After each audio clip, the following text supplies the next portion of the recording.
नमस्कार। आज अपने 12th पॉलिटिकल साइंस के चौथे अध्याय स्थानीय सुशासन जो अपना टॉपिक चल रहा है उसी में एक अध्ययन बिंदु है पंचायती राज व्यवस्था। इसके कुछ एक पॉइंट्स जो है अपने पढ़ लिए थे, उन्हीं को अपने आगे बढ़ाते हैं और शुरू करते हैं आज का ये नया टॉपिक पंचायती राज व्यवस्था, जिसमें कुछ बची हुई बातें। उनमें एक महत्वपूर्ण बात ये है कि पंचायती राज व्यवस्था के अंतर्गत अपने ग्राम पंचायत के सदस्य, उनके गठन किस तरीके से होता है, ग्राम पंचायत का कौन कौन से सदस्य होते हैं, सदस्यों का चुनाव किस तरीके से होता है, ये सारी प्रक्रियाएं अपनी पढ़ ली थी। अब इन्हीं प्रक्रिया में से एक महत्वपूर्ण जो है टॉपिक है जिसका नाम है उस सदस्यों को शपथ दिलवाने का कार्य जो है। तो शपथ कौन दिलवाता है इन ग्राम पंचायत के सदस्यों को, पंच सरपंच और उप सरपंच जो होते हैं इनको।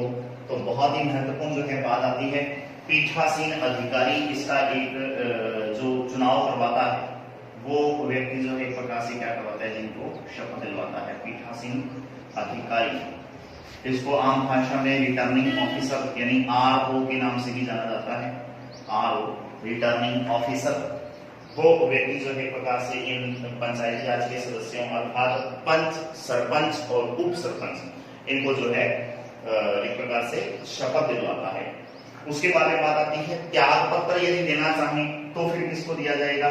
तो याद रखेंगे बात, त्याग पत्र जो है वो बीडीओ को जो है दिया जाता है। बीडीओ ब्लॉक डेवलपमेंट ऑफिसर, अर्थात जिसको अपने विकास अधिकारी, डेवलपमेंट का मतलब हो गया कि विकास करना, तो विकास अधिकारी जो है उसको एक प्रकार से क्या है कि ये व्यक्ति जो है अपना इस्तीफा या फिर त्याग पत्र दे सकते हैं। बहुत महत्वपूर्ण बात है, पंच, सरपंच और उप सरपंच किस व्यक्ति को अपना त्याग पत्र देंगे, तो बीडीओ को जो है अपना त्याग पत्र देंगे, जिसको अपने आम भाषा में विकास अधिकारी के नाम से जानते हैं। उसके बाद में ग्राम पंचायत की बैठकें कब कब होती हैं, तो पंचायत की बैठकें हम भी लिख रखे हैं अपने, पंचायत की बैठकें तो बहुत महत्वपूर्ण है। 4 ऐसी तारीखें हैं वर्ष में, 4 जो है दिन ऐसे हैं जो अनिवार्य होते हैं। तो 4 दिन अनिवार्य हैं, वो कौन कौन से अनिवार्य दिन हैं, तो उनकी तारीख जो है अपने यहाँ नोट कर लेते हैं, बहुत महत्वपूर्ण है। ग्राम पंचायत की बैठकें 4 महत्वपूर्ण होती हैं, अनिवार्य होती हैं, और वो कौन कौन सी हैं। 15 अगस्त, अभी यहाँ से थोड़े दिन बाद में आने वाली है 15 अगस्त। उसके बाद में 26 जनवरी, 1 मई और 2 अक्टूबर। चारों जो है कुछ ना कुछ खास दिन हैं, बता देता हूं क्या क्या है। 15 अगस्त भारत का स्वतंत्रता दिवस, 26 जनवरी भारत का गणतंत्र दिवस, 1 मई विश्व मजदूर दिवस और 2 अक्टूबर गांधी जयंती या विश्व शांति दिवस के रूप में इसको जो है मनाया जाता है। तो ये 4 दिन ऐसे हैं जब एक प्रकार से ग्राम पंचायत की बैठकें होना अनिवार्य होती हैं, और इन बैठकों की जो का संचालन जो है प्रकार से इन 4 दिनों में तो निश्चित तौर पे होगा। और उसके अलावा जो है खास बात यह है कि हर महीने की 5 तारीख, 12, 20 और 27 तारीख, यानी हर माह की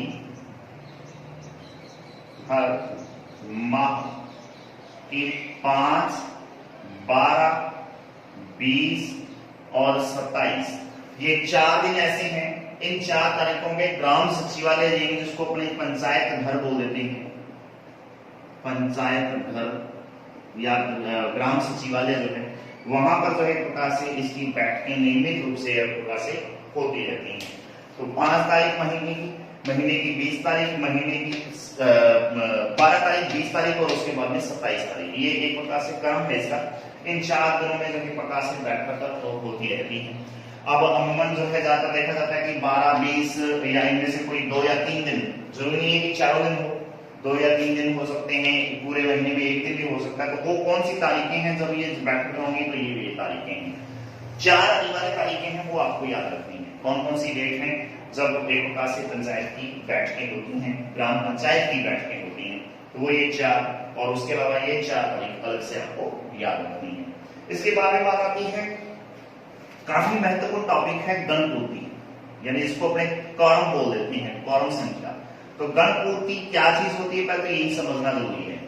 गण पूर्ति का मतलब होता है वह न्यूनतम संख्या जिसमें किसी भी प्रकार की बैठक को शुरू किया जा सके। जैसे मान लो अमूमन अपने मान लें कि क्लास में 30 बच्चे हैं और उन 30 बच्चों को जो है क्लास से कितने बच्चे आ जाएं कि टीचर पढ़ाना शुरू कर दे, कितने बच्चे, तो मिनिमम एक बच्चा तो आना चाहिए कम से कम, तभी टीचर पढ़ाएगा। बच्चा है नहीं क्लास में तो पढ़ाए किस तरीके से? ऑनलाइन तरीके से बात अलग है, और वैसे ऑफलाइन तरीके से बात करें तो कम से कम एक स्टूडेंट होना जरूरी है, तब जाके जो है टीचर क्लास में पढ़ाएगा। तो वो एक स्टूडेंट की जो पूर्ति है उसी को क्या बोलेंगे? गण पूर्ति। इसी तरीके से ग्राम पंचायत की बैठकों की भी एक शर्त है कि ग्राम पंचायत की बैठक होगी, लेकिन कब होगी? जब कम से कम उनमें से जो कुल सदस्य जो हैं उन कुल सदस्यों का 1/3 सदस्य उपस्थित हों, 1/3 सदस्य होना अनिवार्य होता है, तब जाके जो एक प्रकार से ग्राम पंचायत की बैठक शुरू होती है। मान लो किसी ग्राम पंचायत में 9 वार्ड हैं, मतलब 9 पंच होंगे, तो 9 पंचों का 1/3 कितना हो गया? 3 सदस्य। तो 3 पंचों का होना जरूरी है, तब जाके बैठक हो सकती है। एक सरपंच तो हो गई हो, उसके अलावा 3 पंच अन्य और हों, तब जाके जो एक प्रकार से गण पूर्ति पूरी मानी जाएगी और जो है ग्राम पंचायत की बैठक जो है वो शुरू हो जाएगी। तो वह न्यूनतम संख्या जिस संख्या पर एक प्रकार से बैठक शुरू हो जाए वह न्यूनतम संख्या गण पूर्ति कहलाती है, और ग्राम पंचायत में गण पूर्ति की जो संख्या है वो 1/3 होती है, अर्थात 1/3 सदस्य होने जरूरी होते हैं। जी हाँ, इसके अलावा बात आती है अविश्वास प्रस्ताव भी इनके खिलाफ जो है एक प्रकार से पारित होता है। अब बहुत महत्वपूर्ण बात है ये अविश्वास प्रस्ताव जो है किस तरीके से इनके खिलाफ जो है प्रस्ताव। पहले तो ये समझना है कि होता क्या है। अविश्वास का मतलब ये है कि ग्राम पंचायत की एक प्रकार से जब शुरू हो जाए, जैसे मान लो आज चुनाव हुए, पंच सरपंच नए बन गए, आज से जो है एक प्रकार से नई ग्राम पंचायत का गठन हो गया और ये चल रही है लगातार। हुआ क्या कि बीच में कुछ ऐसी एक प्रकार से उन सदस्यों में आपस में की कहीं अनबन हुई हो या किसी बात को लेकर जो है मतभेद पैदा हो गया हो, तो फिर जो है एक प्रकार से सरपंच के खिलाफ अविश्वास प्रस्ताव पेश किया जाता है पंचों द्वारा। और वो जो है अविश्वास प्रस्ताव जो है मतलब सीधी सी है कि उस सरपंच को या उस उप सरपंच को हटाने की एक प्रक्रिया है, सीधी सी बात है, उसको पदच्युत करने का एक साधन है, एक तरीका है जिसको अविश्वास प्रस्ताव बोला जाता है। और ये अविश्वास प्रस्ताव कब कब और किस किस तरीके से जो है प्रकार से लागू होता है उसी के बारे में पढ़ते हैं। तो याद रखें कि चुनाव के बाद पहले 2 वर्ष, जैसे मान लो आज चुनाव हुए तो आज से ठीक पहले 2 साल जो हैं, तो चुनाव पश्चात प्रथम 2 वर्ष नहीं लाया जा सकता। यानी सीधी सी बात है, जिस तरीके से विधानसभा या लोकसभा में हम देखते हैं कि आए दिन अविश्वास प्रस्ताव पेश किए जाते हैं, राजस्थान में उथल-पुथल जिस तरीके से एक प्रकार से अब चल रही है, उससे पहले बहुत सारे राज्यों में एक प्रकार से ये देखने को हमें मिला है। पिछली बार में जो है एक प्रकार से जैसे पिछली ये जो थी लोकसभा जो चल रही थी, तब भी जो है मोदी सरकार के खिलाफ जो है एक प्रकार से बीजेपी सरकार के खिलाफ अविश्वास प्रस्ताव पेश किया गया, लेकिन पास नहीं हो पाया, बात अलग है। तो इस तरीके से चुनाव के बाद ग्राम पंचायत की शर्त यह है कि पहले 2 वर्ष तक तो आप अविश्वास प्रस्ताव ला ही नहीं सकते।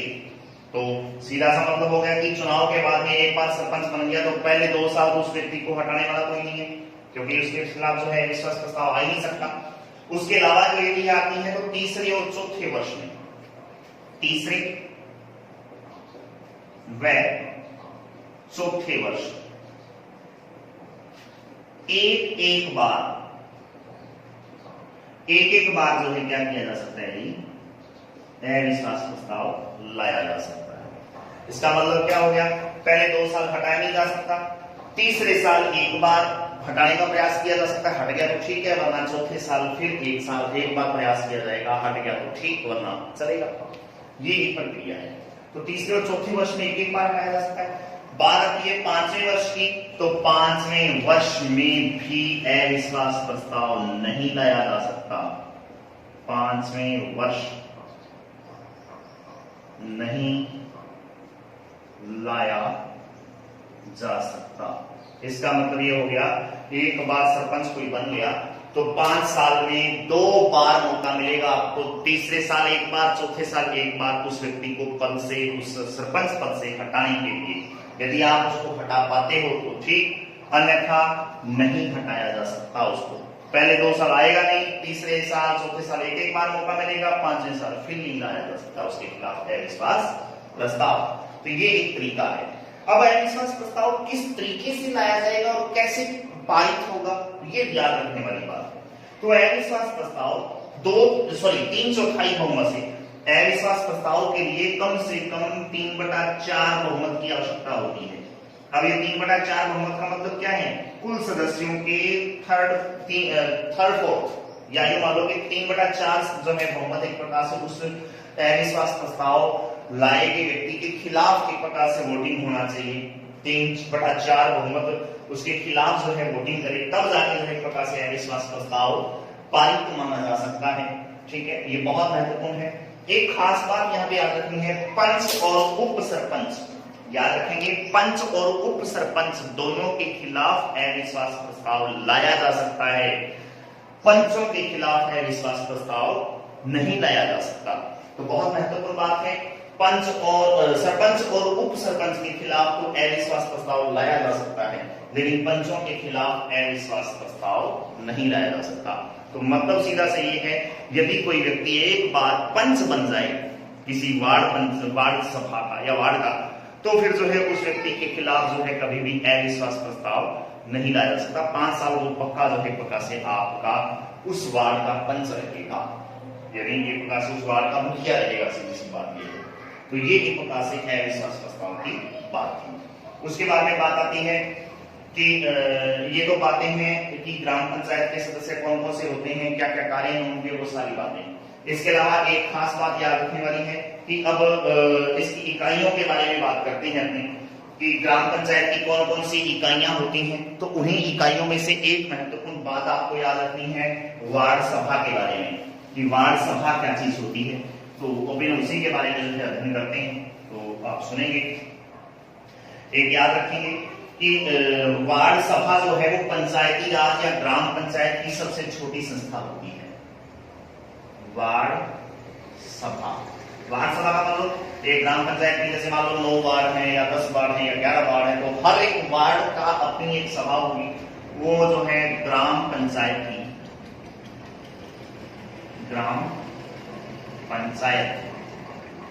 की सबसे छोटी इकाई है, या इसको यूं भी समझ सकते हैं कि पंचायती राज व्यवस्था की सबसे छोटी इकाई कौन सी है। पेपर में सीधा प्रश्न आएगा, वार्ड सभा।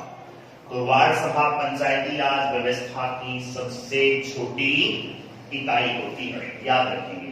अब इसकी जो गणपूर्ति है वो कम से कम 1/10 सदस्य होती है। वार्ड सभा की बैठकें यदि करनी हो तो इसकी गणपूर्ति कम से कम 1/10 सदस्यों की होती है। मतलब 10 में से 1 सदस्य यदि आ जाए तो फिर जो है वार्ड सभा, जिसका मुखिया पंच होता है, वो जो है एक प्रकार से सभा उसकी शुरू हो जाएगी। बैठकों की अध्यक्षता कौन करेगा, तो अभी बात कर चुके हैं, पंच करेगा, क्योंकि पंच जो है वार्ड सभा का क्या होता है, मुखिया होता है। वार्ड का मुखिया कौन है, वार्ड का प्रथम नागरिक कौन है, पंच। तो पंच जो है इस प्रकार से इस वार्ड सभा की जो है अध्यक्षता करेगा। अब ये याद रखने वाली बात है। उसके बारे में बात आती है ग्राम सभा की। ये वार्ड सभा मतलब एक वार्ड की बात होगी, पूरे जैसे एक मोहल्ला बोल सकते हैं इसको छोटे रूप में बोले तो। और उसके बारे में बात आती है ग्राम सभा की। तो ग्राम सभा क्या चीज है, पूरे के पूरे वार्डों की जो सभा है, यानी जैसे 9 वार्ड है मान लो एक पंचायत में, तो सभी वार्डों की जो सभा है उसको क्या बोल देंगे, ग्राम सभा। तो ग्राम सभा जो है वो क्या चीज है, महत्वपूर्ण बात याद रखेंगे। ग्राम सभा जो है गांवों की लघु संसद या व्यवस्थापिका होती है। गांवों की, इसका उपनाम है लघु संसद, या इसको अपने व्यवस्थापिका भी बोला जा सकता है, व्यवस्थापिका इसको आप बोल सकते हो। तो ये जो है गांवों की सबसे जो है एक प्रकार से है कि एक महत्वपूर्ण कानून बनाने वाली एक संस्था है, जिसको अपने संसद, पार्लियामेंट या फिर व्यवस्थापिका के नाम से पुकारते हैं। सदस्य जो है इसके कौन कौन से होते हैं, वार्ड सभा, ग्राम सभा के, तो ग्राम सभा के सभी जो एक प्रकार से सदस्य हैं। और देखो वो सदस्य की बात की है, पंच, सरपंच और उप सरपंच, वो ग्राम पंचायत के सदस्य थे। अब बात आ रही है ग्राम सभा की, तो ग्राम सभा के सारे जो सदस्य हैं वो वे सारे व्यक्ति होंगे जिनका उस ग्राम सभा की वोटर आईडी में या वोटर लिस्ट में नाम है। मतलब गांव के सभी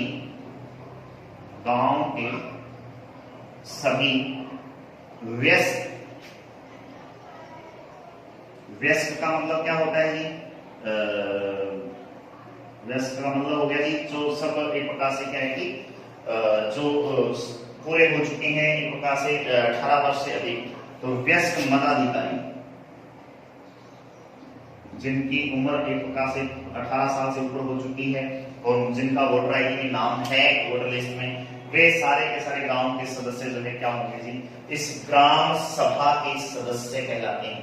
इस नाते मैं अपनी ग्राम पंचायत का सदस्य हूँ, चाहे मैं वार्ड पंच हूँ चाहे नहीं हूँ, सरपंच हूँ या नहीं हूँ और उप सरपंच हूँ या नहीं हूँ, लेकिन मैं अपनी इस ग्राम सभा का सदस्य अवश्य हूँ, क्योंकि मेरी ग्राम सभा के अंतर्गत या मेरी पंचायत जो है, शंकर गांव पंचायत जो है एक प्रकार से बोल रहे हैं, तो उस पंचायत के अंतर्गत जो है एक प्रकार से मेरा यूं मान लो कि वोटर लिस्ट में मेरा नाम है, मेरा बाकायदा एक प्रकार से वोटर पहचान पत्र बन चुका है, मतदान पहचान पत्र बन चुका है, जिसके आधार पर जो है एक प्रकार से मुझे वोट देने का अधिकार मिल चुका है, मताधिकार मिल चुका है। जिसका मतलब मैं व्यस्क मताधिकारी हूँ और व्यस्क मताधिकारी होने के नाते मैं अपनी ग्राम पंचायत ग्राम सभा का एक प्रकार से क्या है जी एक सदस्य हूँ। तो ये एक प्रकार से इसका मतलब हो गया। उसके अलावा जो है खास बात ये आती है कि इसकी अध्यक्षता कौन करता है, ग्राम सभा की अध्यक्षता कौन करता है, तो अध्यक्षता करता है कि सरपंच ग्राम सभा की अध्यक्षता करता है। बहुत महत्वपूर्ण बात है। इसका सरकारी पदाधिकारी कौन होता है, तो सरकारी पदाधिकारी जो है ग्राम सभा का कौन होता है, तो याद रखेंगे जिसको अपने ग्राम सचिव के नाम से जानते हैं, ग्राम सचिव या जिसको अपने एक प्रकार से सेक्रेटरी बोल देते हैं या इसको ग्राम सेवक के नाम से भी जानते हैं, अपने आम भाषा में अपने ग्राम सेवक बोल देते हैं इसको। तो ये व्यक्ति जो है एक प्रकार से सरकारी पदाधिकारी होता है इस ग्राम सभा का। उसके बाद में जो है बजट बनाने का कार्य कौन करता है, तो बजट बनाने का कार्य भी जो है एक प्रकार से इस सरपंच द्वारा ही पूरी ग्राम सभा का किया जाता है। तो ये एक प्रकार से इसके बारे में कुछ एक महत्वपूर्ण बातें थी जो आपको अच्छी तरह से याद करनी है। अब ये जो है एक प्रकार से कंप्लीट होती है ग्राम सभा की जो बातें, यानी पंचायती राज व्यवस्था की जो त्रिस्तरीय जो ढांचा हमने पढ़ा है, उसके त्रिस्तरीय ढांचे में एक महत्वपूर्ण जो बात जिसको अपने ग्राम पंचायत के नाम से जानते थे, वो ग्राम पंचायत वाला टॉपिक जो है यहाँ पे क्लियर हो जाता है। उन त्रिस्तरीय जो है ढांचे में पहली बात ग्राम पंचायत पढ़ चुके हैं, दूसरा और तीसरा यानी जो जिसको अपने पंचायत समिति और जिला परिषद के नाम से जानते हैं, नेक्स्ट वीडियो में जो है अपने इसके बारे में जो है चर्चा करेंगे। आज के लिए इतना ही, धन्यवाद, जय हिंद, जय भारत।